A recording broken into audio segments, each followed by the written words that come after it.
Hi friends, welcome to the Plain Fun RC channel. I'm your host, Saul, and we are starting our build of the Scopiro models Mystere 3000.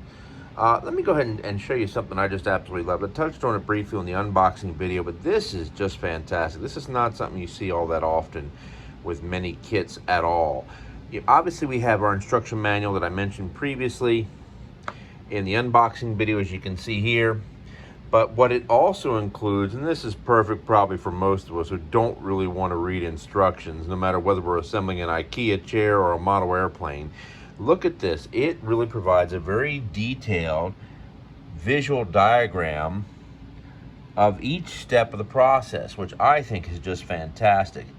And I gotta say, I've been building for a long time, and this is not something I've ever seen in any kit I've ever done. Maybe you might see some things, but not like this. It's a 2-page document too. So we take a moment and we flip it over. You can see how it gets into the assembly of the wing and such. It's a very straightforward kit in terms of building. Now, where we are right now, by the way, is we are on step 1. So I'll show you the diagram here. Let me go ahead and share with you the steps in the instruction manual as well. I know there's folks out there that do like to have that available in case they happen to come across the kit. So you can see right there, they call it the foreplane, but it's the canard. And you can also see it here as well on the next page. The instructions continue there. And feel free to pause the video to read them if you need to. So we have our canard right here in front of us, as you can see. The only issue I ran into is the spar. I think when they cut out the notch on the canard, it just wasn't quite long enough. So we just need to go ahead and take it and extend it out a couple more inches here so we can bring these halves together. So we're going to go ahead, we're going to get that done. Now, typically you would, sometimes they recommend putting on the leading edge first, that's number 2, and then bringing the halves together. I've learned over the years it's better to go ahead, put the halves together, then go ahead and do your leading edge, because when you have something that's angled, as you can see here, it's much easier to angle it once it's together. That way you get a much better fit, a good bond, good, if you will. All right, let's go ahead. Let's increase the length of our notch in our canards and get our canard halves together. More to come. All right, friends, as we continue our update here, you can see we've got our canard joined together, and it went together really nicely. Just a couple things here. You can see that obviously we talked about there being somewhat of a crush that was in the box, and you could definitely see it there, but that's not a problem. Once we go ahead and put our leading edge on and everything, we'll go ahead and we'll fill this portion in right in here, and we're going to wind up fiberglassing it. It won't even look like there's been any type of crush injury, if you will. Now we're going to go ahead also and focus on putting on the trailing edge. What I love about this trailing edge is that it's already pre-routed, which is really nice. So it makes it nice and easy. And the reason why that's important is because if you look here at the plans, you can see the canard right there, and you can see the connecting rod, if you will, that connects both halves of the elevator for the canard. And that's nice because what that does is that makes it so much easier when you go ahead and have to install that connecting rod. You've already got the clearance cut in, which is great. So the important thing to remember is that if you have this plane, though, notice how this the routed part is more towards the top of the trailing edge. That's important. That's important. It's not super clear on the plans except for this side view right here. Okay, that's the only indication I had that the routed part goes towards the top of the canard, or top of the canard. So, all right, friends, let's go ahead and put our trailing edge on, and more to come. All right, friends, as you can see, we've got our trailing edge in place. Use a little blue tape to hold it on there, and some 30-minute epoxy, and some a nice heavy bag of stones, and of course we've got our magnetic supports there on the side just to make sure it doesn't tip over. We're gonna let that dry overnight, and then we're gonna go ahead and put on our leading edge, and more to come. All right, friends, as we continue our update here, you can see we've got the trailing edge in place. That went on nicely. I know it's a bit of a mess, and that's okay, because we're gonna do some sanding, get that all smoothed out. We're working on our leading edge now. We've got our left leading edge in place. One of the nice things I like about it is pre-formed, pre-shaped leading edge. Meaning you don't have to round it, it's already pre-rounded. Just go ahead and put it on and do a little sanding so it's nice and smooth, and you're good. So we're gonna go ahead and put our right leading edge on, leave that in place to dry, and then we're gonna go ahead and put on our end caps on the end there, as you can see. and then we're getting near the end of doing the canard. Going together really quick, real happy about this. More to come. All right, friends, as you can see, we've got our leading edge in place. Went on real nice, and once again, we've got some sanding to do. But we'll do that after we get our end pieces on, which we're about ready to put on now. So this is one of the end pieces. We're just going to use some thin CA just to put it on. That's all we need, just to hold it in place. Is a thin foam safe CA. All right, let's get our end pieces on. More to come. All right, friends, as we continue our update here, you can see we've got our end pieces in place on both sides here, and it went on really well. We just used some medium foam safe CA. And what I also did in the center is I went ahead and started using some filler to fill in that area where that dent was in the foam. And we're going to smooth all of that out, get that looking good. Then we're going to do some sanding now. Not only are we going to smooth this out, we're going to go ahead and smooth out our leading and trailing edges and of course our end pieces, and get this ready to go ahead and put a nice big strip of fiberglass in the center. More to come.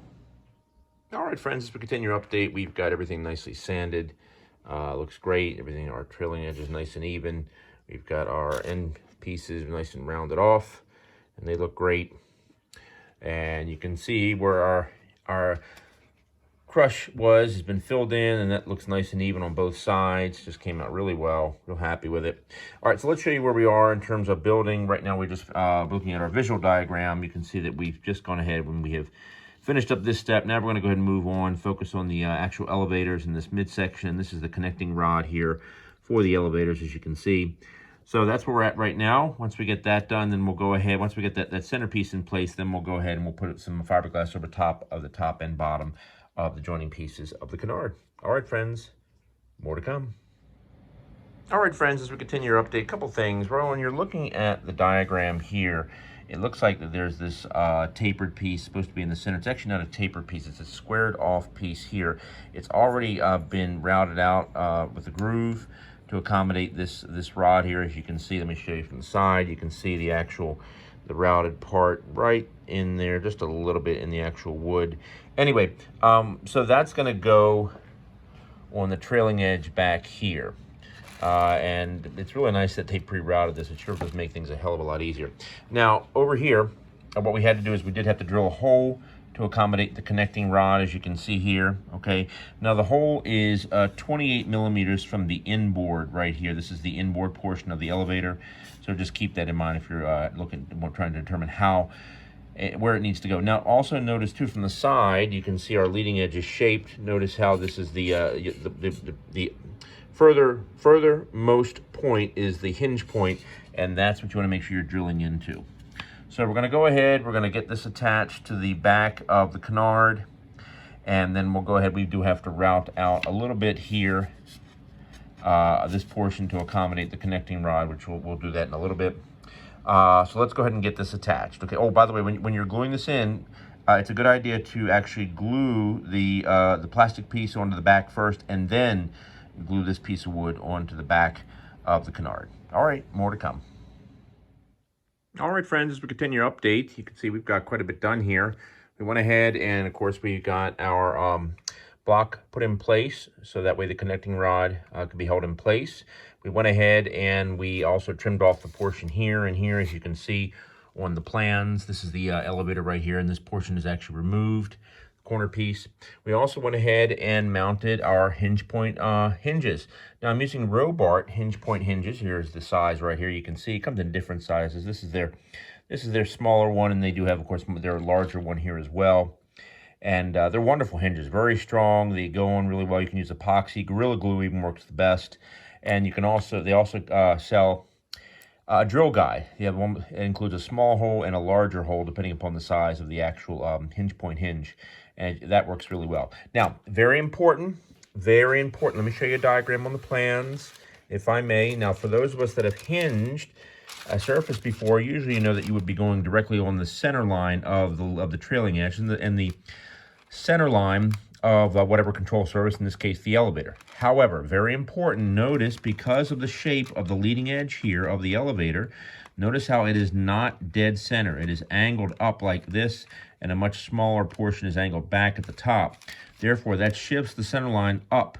So do keep that in mind when you're going through and you're hinging or putting you're cutting your slots for your hinges or drilling your hole, or whatever type of hinge you're using, you want to measure. It's very important to measure down from the top or the bottom, so that way that establishes the center line for not just this type of airplane, but any other airplane, because this can be a very commonly shaped leading edge, especially when you get into scale aircraft. So do keep that in mind.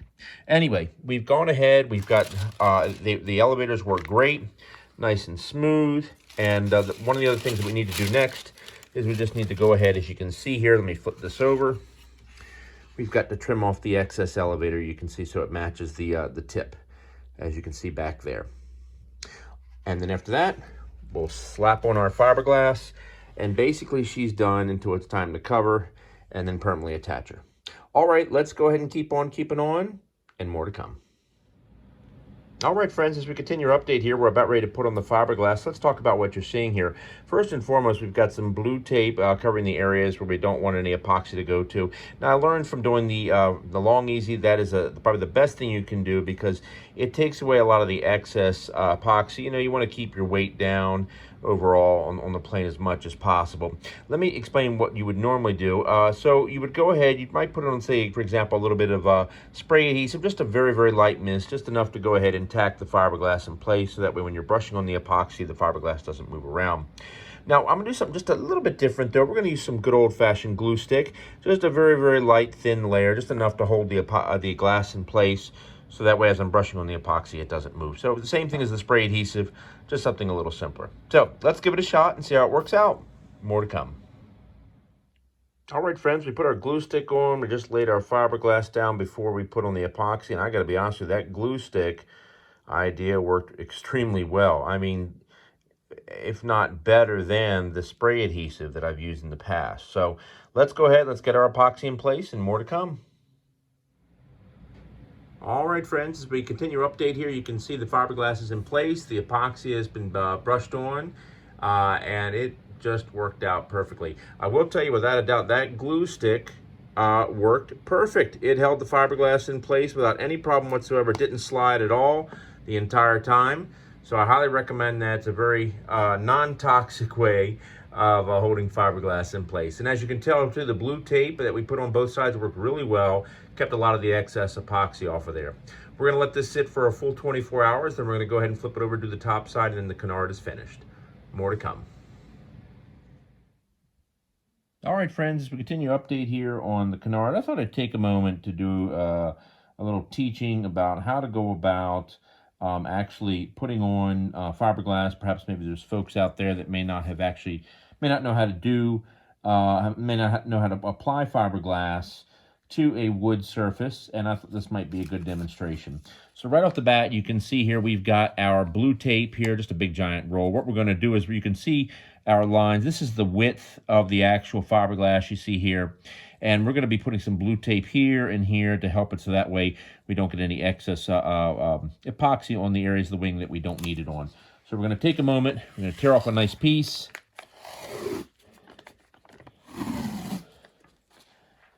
Get something so it's about the same length, so right about there is good. Take our scissors, go ahead and cut. Whoop.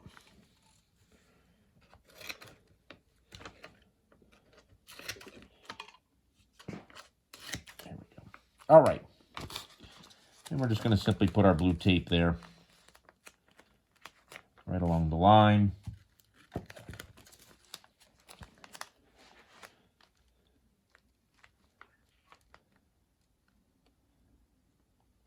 Perfect. There we go. All right. Get that smoothed out like so. And that way when we go and squeegee out the extra epoxy out of the fiberglass, it'll make for a nice clean line. So when we take this off, and just less weight. That's the other issue too. All right, we're going to do the same thing on the other side.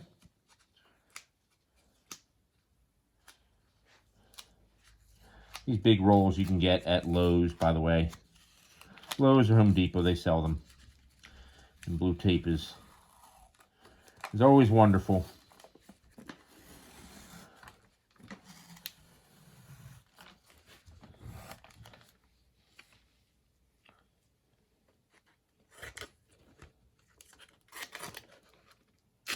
All right, put that aside.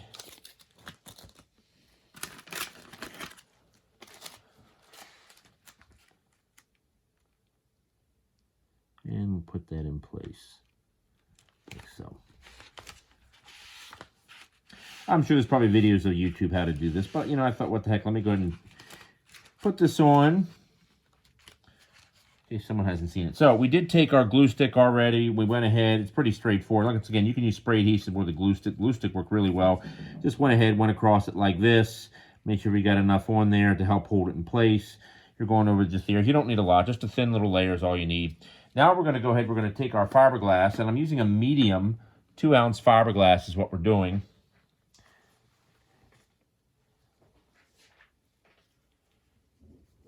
And all we're going to do, keep our tape out of the way. We don't want it to get caught up on the fiberglass. It just makes for a very big mess as it pulls the strands. Anyway, just take your fiberglass and just put it right over the top like this. You just want to kind of brush it on a little bit, just like so.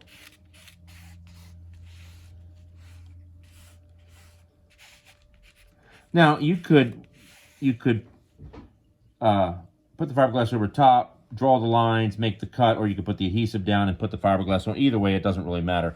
What I would recommend is getting yourself a pen, and then right along where the blue line is, go ahead and just draw a line going right along there on both sides.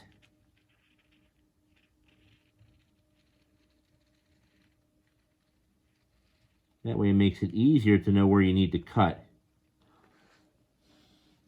And then I'll just wind up drawing a line right back here, right along the edge. And we can cut the rest of this out once I get it back in place. Okay. All right. Let's go ahead.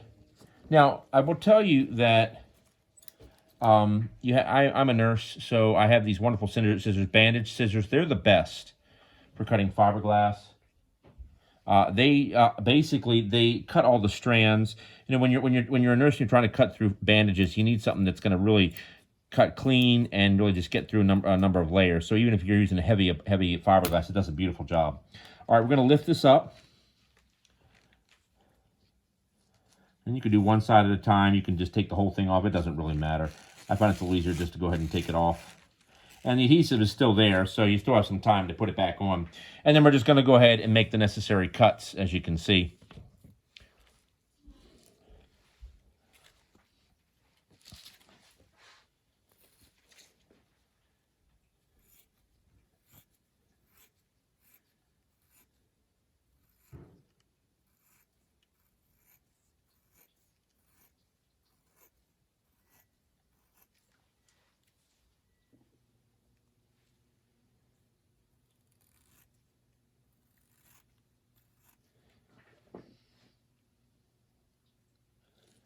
You want to try to get it as close as possible to the line that you drew.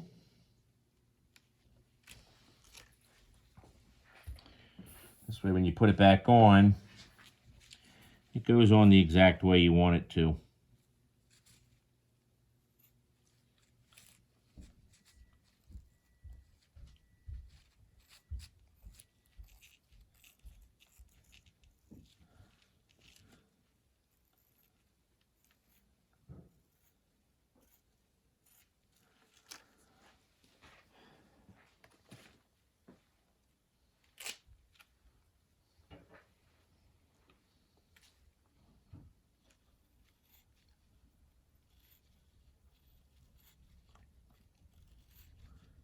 And if you have excess that's on there, you know, you can always trim it off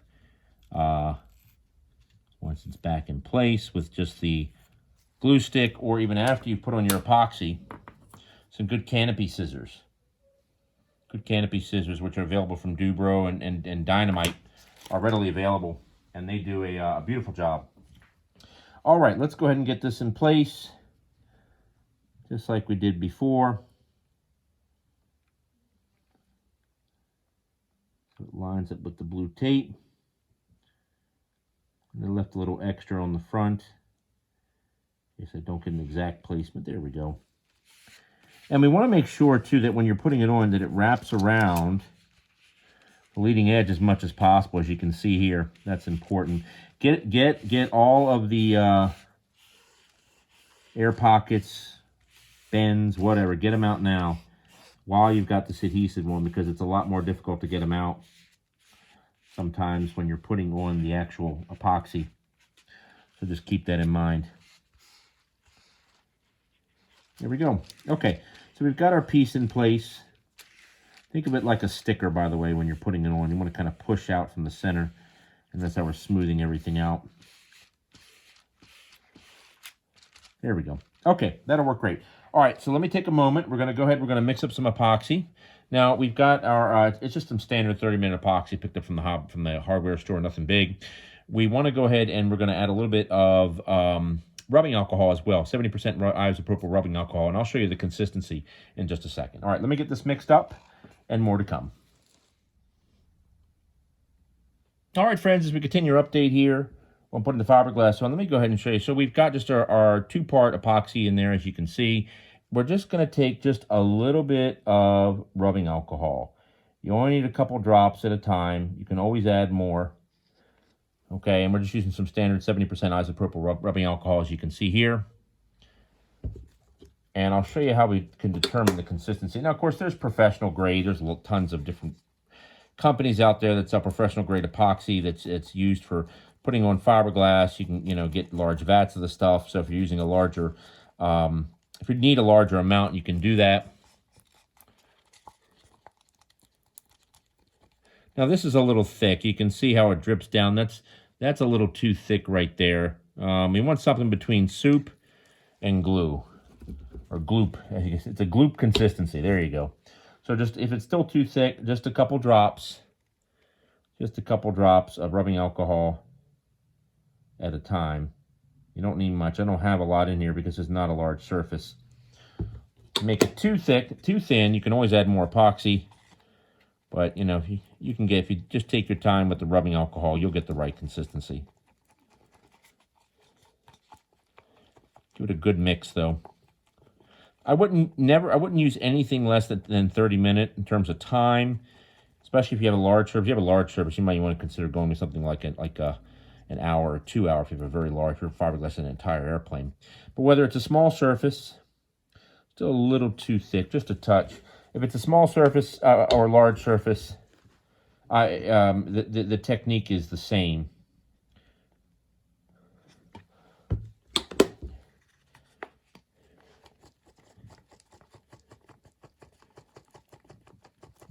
Okay, that's a good consistency. So now when I pick this up, see how it just kind of loosely runs down.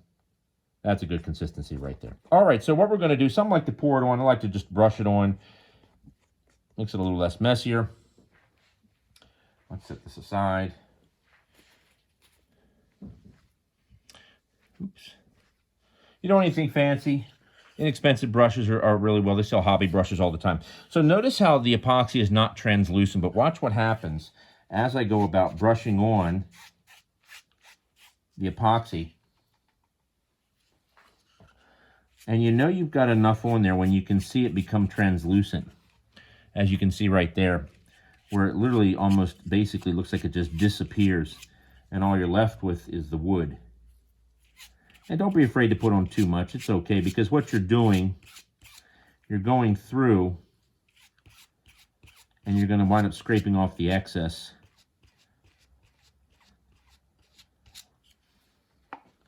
You just need a little bit at a time. Remember, this isn't a large surface. You just kind of keep brushing until you see it become translucent, and that's how you know to move on to the next section. Now, as you're getting towards the edges, brush towards the edge like you see here. Don't brush away, otherwise it'll just pull on the fiberglass, and you'll get these strands. Like you can see right there, a couple strands. They're a bit of a pain when that happens. Keep a paper towel handy. You're going to need it.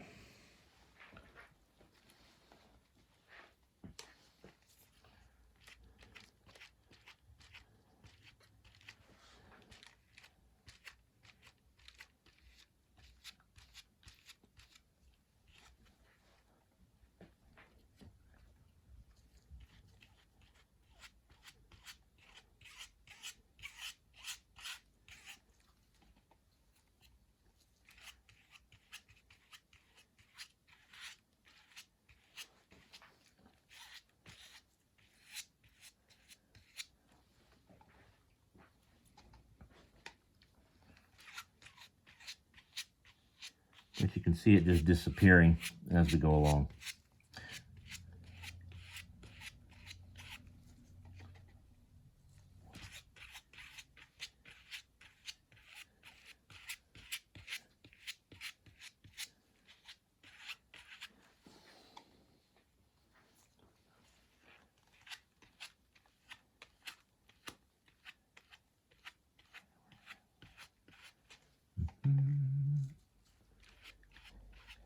All right. As you get towards the leading edge, take your time. You want to brush down. Still keep it so that way it becomes translucent, as you can see. You don't necessarily need to wrap it all the way around. Just get it so it at least goes halfway, because when you have a curved shape like this, it can affect how it actually sits. So just make sure you get some on your brush, and just kind of very carefully. You may even want to go like this sometimes. But if you can go like this, this works better in this direction, as you can see. Go down like this.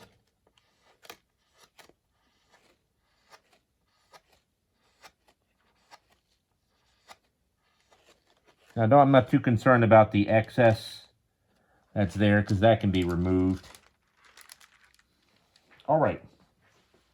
Now it's time to start scraping. We've got a good old-fashioned playing card here, as you can see. And let's get some, you're going to need a paper towel for this.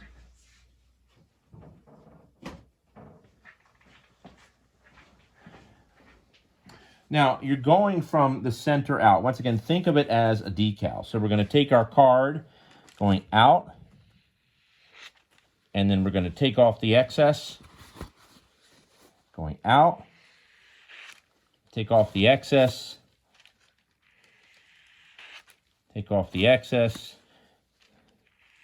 We're wiping the excess off of the card as we're doing this.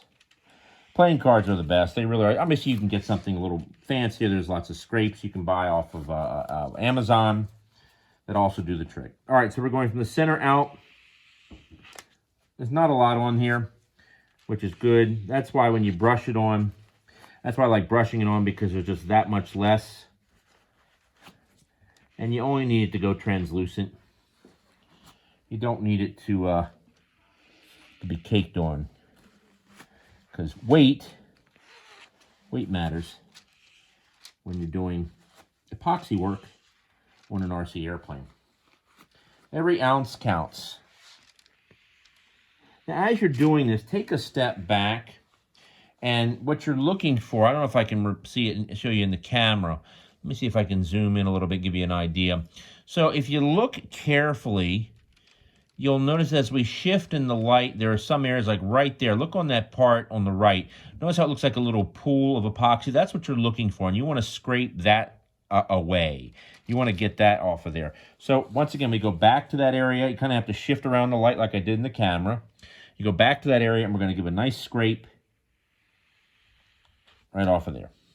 And now, when I do that again, notice how it's disappeared. It's just to the right of the word top. Okay, so that's the basics right there. We have the excess that's here. I'm not too concerned about that. We'll let that dry. Like I said, we can use our canopy scissors to cut that off. Now, don't forget your leading edge. Don't forget to scrape your leading edge, too. Very important. Okay, around, take it forward, like so. Okay, forward, like so, okay? That way it sits correctly along the leading edge. And it takes practice. If you're concerned about damaging the part that you're working on or not doing it correctly, get yourself a block of balsa. Get yourself like a 1/4 ounce thickness of balsa. Practice with that. That's a great way of practicing. You might need to do it a couple times until you feel comfortable with it. I know with me it was a little intimidating. I made mistakes on parts before I really understood how to do it properly. But it is a great way of really strengthening a part. And I would encourage you to understand how to finish. There's I have a video on there on what we did to finish the long easy. If you get a good finish, it really can make a big difference. All right, well, that's good right there. I think we've got quite a bit, and I think I've kind of explained it. We're going to let this sit overnight. Let it sit for a good 24 hours. Then we'll take the tape off, and then we'll trim off the excess. All right, friends, well, that's those are some tips right there. It's what we like to do here at the Plain Fun RC channel. Go through and give you some tips and tricks. Okay, we're going to let this dry, and more to come.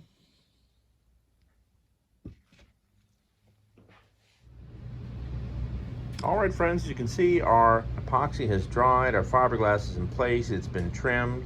So basically, we're done with the canard. One thing I did mention during the video just a second ago is that I had said the epoxy should be translucent. Actually, I meant to say the fiberglass becomes translucent as you're putting on the epoxy. Anyway, so the canard is done. All we need to do is just go ahead and cover it, get the control surfaces in place, mount it to the fuselage, and it's totally finished. All right, friends, we're going to move on now to the fuselage, which will be the next part of our build. And so please keep watching because the fun never stops here at the Plain Fun RC channel. Thank you for watching.